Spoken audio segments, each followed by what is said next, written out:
রাষ্ট্রীয় অনুষ্ঠানের মাধ্যমে সদ্য সাবেক রাষ্ট্রপতির বিদায় জানানো হলো। বাংলাদেশের 52 বছরের ইতিহাসে এই প্রথম কোনো রাষ্ট্রপ্রধানকে রাষ্ট্রীয় বিদায় জানালো বঙ্গভবন। প্রধান অনুষ্ঠানের অংশ হিসেবে প্রেসিডেন্ট গার্ড রেজিমেন্টের একটি চৌকস দল বিদায়ী রাষ্ট্রপতিকে গার্ড অব অনার প্রদান করে।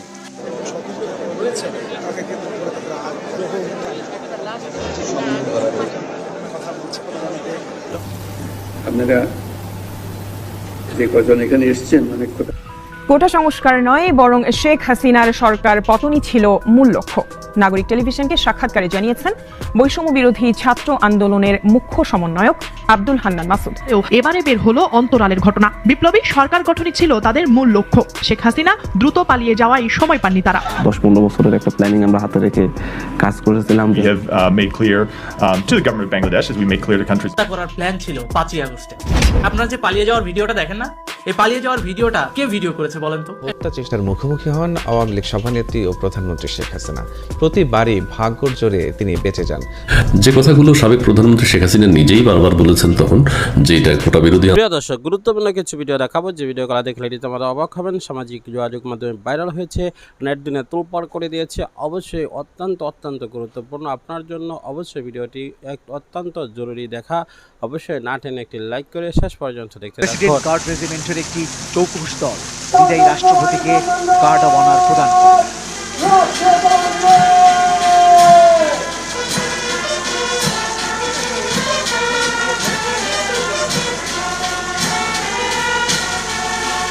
বঙ্গভবনের কর্মকর্তারা গাড়ির দুই পাশে সারিবদ্ধভাবে দাঁড়িয়ে থাকেন।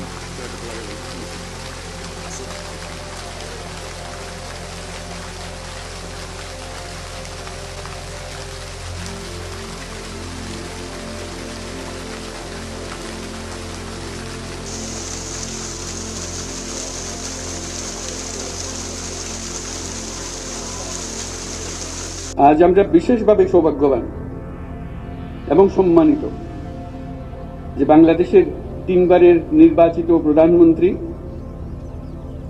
বীর মুক্তিযোদ্ধা শহীদ রাষ্ট্রপতি জিয়াউর রহমানের স্ত্রী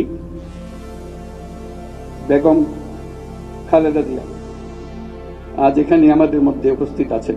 এই সশস্ত্র বাহিনী দিবসকে উপলক্ষ করে বাংলাদেশের সবাইকে, সবার পক্ষ থেকে যে বাংলাদেশের নক্ষত্র সমূহকে একযোগে এই মহাসম্মেলনীতে আনতে পেরেছেন, সেটা দেখে অবাক লাগছে। আজকে অত্যন্ত আনন্দবোধ করছি আপনাদের সবাইকে দেখে। আর যে নক্ষত্ররা এখানে শরীক হতে পারেন নাই, জায়গার অভাবে জায়গা দিতে পারেন নাই, তাদের কাছে দুঃখ প্রকাশ করছে। এবং যে নক্ষত্র সারা বাংলাদেশে ছড়িয়ে আছে, তাদেরকে এখানে সবার পক্ষ থেকে আমরা সালাম জানাচ্ছি। আজ আমরা বিশেষভাবে সৌভাগ্যবান এবং সম্মানিত যে বাংলাদেশের 3 বারের নির্বাচিত প্রধানমন্ত্রী,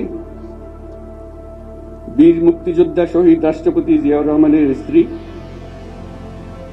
বেগম খালেদা জিয়া আজ এখানে আমাদের মধ্যে উপস্থিত আছেন।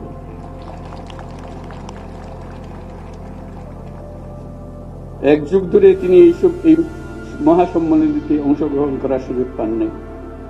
আজকে সুযোগ পেয়েছেন। আমরা সবাই আনন্দিত এবং গর্বিত যে আমরা এই সুযোগ দিতে পেরেছি আপনাকে। 25 এবং 26 তারিখের হত্যাকাণ্ড ঘটিয়েছে স্বয়ং শেখ হাসিনা, ভারতের নির্দেশে। আমি কোনো মিথ্যা কথা বলি না, এখনো বলছি না। আমি জেনে বুঝে পড়াশোনা করে সমস্ত আমার ব্যক্তিগত তদন্ত করে এই কথায় উপনীত হয়েছে, হাসিনা এই দেশে এসেছে ইন্ডিয়ার প্রশিক্ষণ প্রাপ্ত হয়ে। 7 বছর তারা 2 বোন সেখানে রয়ের মাধ্যমে প্রশিক্ষিত হয়ে এই দেশটাকে দুর্বল করে দিয়ে, এই দেশে তার বাবার হত্যার প্রতিশোধ নিয়ে, আর্মিকে ধ্বংস করে দিয়ে, ইসলামকে ধ্বংস করে দিয়ে ভারতের অঙ্গরাজ্য হিসেবে প্রতিষ্ঠিত করার লিপ্সা নিয়ে, উদ্দেশ্য নিয়ে সেই দেশে এসেছে। প্রিয় সৌদি মন্ডল, প্লিজ ফোন বন্ধ করবেন। ফোন যদি আর এখানে ফোন অন করে আপনারা বের হয়ে যান, আপনাদের দরকার নাই, সাইলেন্ট করে দেন। ওয়াই আপনার কাছে এত গুরুত্বপূর্ণ? হাসিনার সেই বিষাক্ত বলে আপনার দংশিত হয়েছেন। আমার পূর্ববর্তী মেজর ইমরান বলেছেন কারা কারা জড়িত। আমাদের বর্তমান স্বরাষ্ট্র উপদেষ্টা, উনি অত্যন্ত দক্ষ সুদক্ষ একজন ব্যক্তি। ওনার সাথে আমি কথা বলেছি, এই যে এখানে বসেন, আপনারা এখন গেলে পাবেন। উনি চেষ্টা করছেন, কিন্তু হাসিনার বংশোদ্ভূত এখানে 15 লক্ষের, এই যে কাদের বলেছে না যে আমাদের ক্ষমতা ত্যাগ করলে 15 লক্ষ, 10 থেকে 15 লক্ষ লোককে হত্যা করা হবে, বলেছে কিনা? কেন বলেছে? সে জানে এই 15 লক্ষ লোক হলো সরাসরি রয়্যাল এজেন্ট, সরাসরি এই দেশের বিরুদ্ধে তারা কাজ করছে, হত্যা করেছে। একজন কি বলেছে? মরে নাই, তারা আছে বিদ্যমান। তারা এখন নবশক্তি নিয়ে উদ্যমিত হয়ে তারা আবার ঝাঁপিয়ে পড়ছে।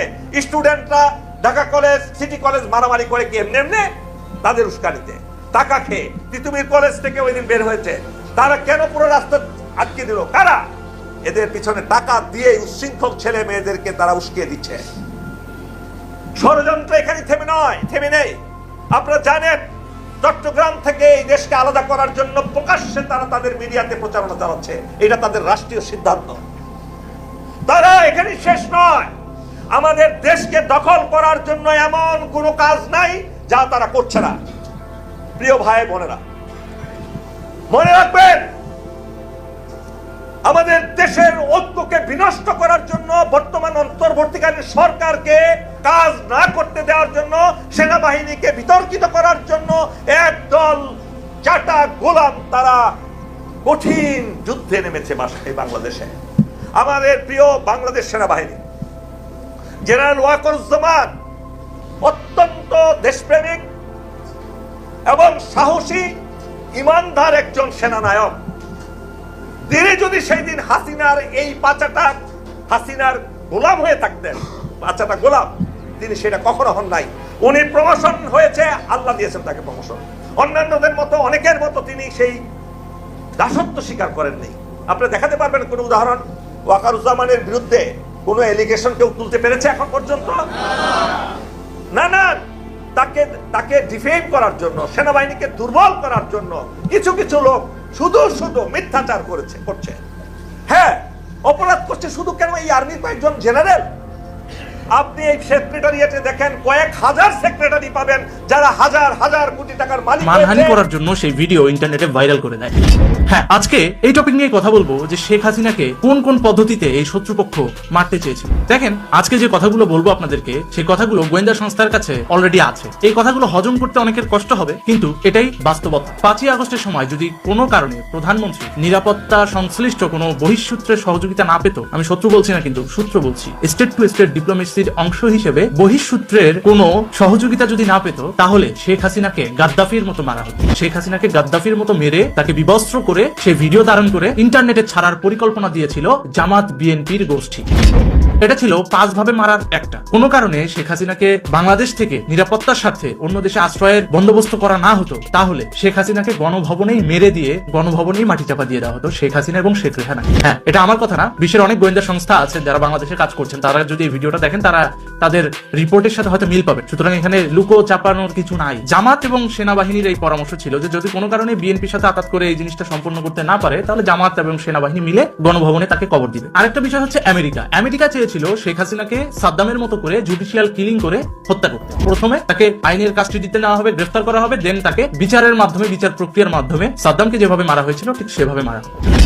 এই ছিল আমেরিকা এবং ইউনুস গংদের প্রস্তাবনা। পরবর্তীতে বিএনপি এবং জামাত মিলে একটা প্রস্তাবনা দিয়েছিল, এভাবে না, গাদ্দাফির মতো করে তাকে পাবলিকের মাধ্যমে আগে পেটানো হবে, বিবস্ত্র করা হবে, তারপরে তাকে উলঙ্গ করে ভিডিও করে সেই ভিডিও অনলাইনে ইন্টারনেটে ছাড়া হবে। এটা ছিল জামাত এবং বিএনপির প্রস্তাব। কিন্তু এটা পারে নাই আমাদের দেশেরই। আবার অন্যান্য সব সেনাবাহিনী তো আর খারাপ না, কিছু কিছু ভালো সেনাবাহিনীও তো আছে আমাদের দেশে। সেনাবাহিনীর ঊর্ধ্বতন কর্মকর্তাদের মধ্যে একটা অংশ কিন্তু এই জিনিসটা বাধা দেয়, এবং ওই দিন গণভবনে এসএসএফ সর্বোচ্চ ভূমিকা রেখেছিল শেখ হাসিনা এবং শেখ রেহানাকে রক্ষা করার ক্ষেত্রে। কারণ স্পেশাল সিকিউরিটি ফোর্সের কিন্তু দায়িত্ব রানিং প্রধানমন্ত্রীকে যেভাবেই হোক সেফটি এবং সিকিউরিটি দেওয়া, এবং তারই অংশ হিসেবে স্নাইপারকে আইডেন্টিফাই করতে পেরেছিল এবং স্নাইপারকে আইডেন্টিফাই করে তারা কিন্তু তাদের জিম্মায় নিয়েছিল। যদিও পরিস্থিতি খারাপ ছিল তাই তাকে মারধর করে নাই কিংবা তাকে চাপে রাখতে পারেনি। সেনাবাহিনীর একটা অংশই তো কোনো না কোনো ভাবে আঘাত করে এই স্নাইপারকে গণভবনে ঢুকিয়েছে এবং পরবর্তীতে যখন দেখলো এই 3টা প্ল্যানের একটা প্ল্যানও কাজ করছে না, ইউনুস গংদের আমেরিকার প্রেসক্রিপশন অনুযায়ী একটা প্ল্যান, জামাত বিএনপির একটা প্ল্যান, জামাত সেনাবাহিনীর একটা প্ল্যান, এই 3টা প্ল্যান, আবার এই যে স্নাইপারের একটা প্ল্যান, 4 নম্বর প্ল্যান, কোনোটাই কাজ করলো। 5 নম্বরে কি আছে, যখন কোনোটাই হলো না তার মানহানি করে দাও, তখন ওই স্নাইপারকে দিয়ে ওই ভিডিওটা করে যে শেখ হাসিনা পালাচ্ছে, পালিয়ে যাচ্ছে, এই ভিডিওটা করে পরবর্তীতে 5 তারিখে ভাইরাল করা হয়, যেটা আপনারা মিডিয়ার বদৌলতে দেখেছেন অলরেডি ইন্টারনেটে ভাইরাল, যে শেখ হাসিনা প্লেনে উঠছে, হেলিকপ্টারে উঠছে এবং তাকে পৌঁছে দেওয়া হচ্ছে। কোটা সংস্কার নয়, বরং শেখ হাসিনার সরকার পতনই ছিল মূল লক্ষ্য। নাগরিক টেলিভিশনকে সাক্ষাৎকারে জানিয়েছেন বৈষম্য বিরোধী ছাত্র আন্দোলনের মুখ্য সমন্বয়ক আব্দুল হান্নান মাসুদ। বিপ্লবী সরকার গঠনের জন্য আবারও বিপ্লবের কথাও বলেন তিনি। কোটা আন্দোলনের প্রেক্ষাপটেই সাবেক প্রধানমন্ত্রী শেখ হাসিনার পতন হয়েছে বলা হলেও এবারে বের হলো অন্তরালের ঘটনা। বিপ্লবী সরকার গঠনই ছিল তাদের মূল লক্ষ্য। শেখ হাসিনা দ্রুত পালিয়ে যাওয়ায় সময় পাননি তারা।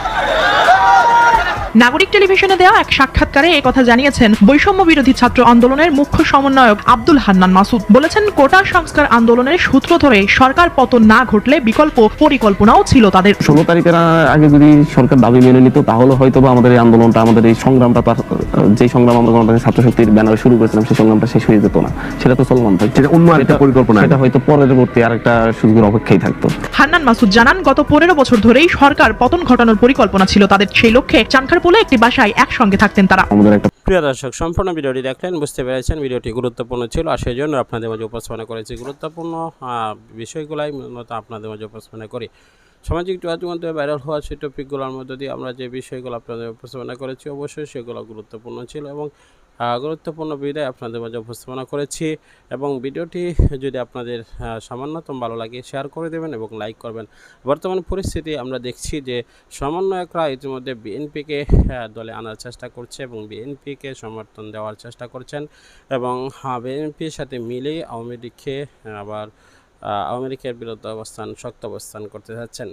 এদিকে সমন্বয়করা রীতিমতো যে বিষয়গুলো সামনে এনেছেন সে একটি ভিডিওর মাধ্যমে ফুটেজ আমরা দেখতে পেরেছি যে শেখ হাসিনাকে বাদ দিয়ে এবার খালেদা জিয়ার সাথে একত্রিত হওয়ার চেষ্টা করছেন।